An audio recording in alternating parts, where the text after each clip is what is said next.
Welcome to Luca and Miguel. Enjoy the video. In this video, I will show you how to make a delicious soursop smoothie.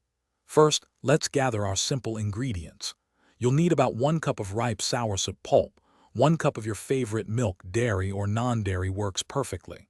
For sweetness, have 2 tablespoons of honey or agave syrup on hand. And for that perfect chill and thickness, about a half cup of ice will do the trick. These are the foundational elements for a truly refreshing beverage. Now let's prepare the star of our show, the soursop fruit. Choose a soursop that feels slightly soft when gently pressed, indicating ripeness. Carefully slice the fruit in half lengthwise. Using a spoon, scoop out the creamy, white pulp.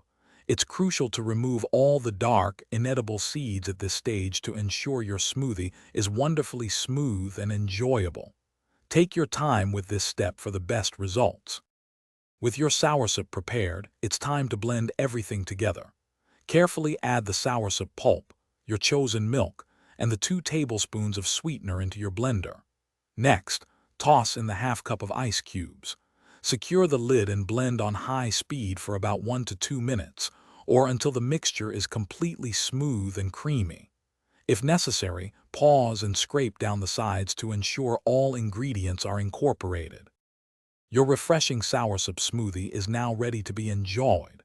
Pour the vibrant, creamy beverage into your favorite glass.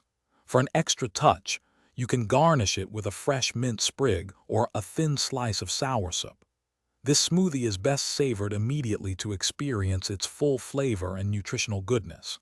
Feel free to get creative. Try adding a ripe banana for extra creaminess or a handful of spinach for a nutrient boost.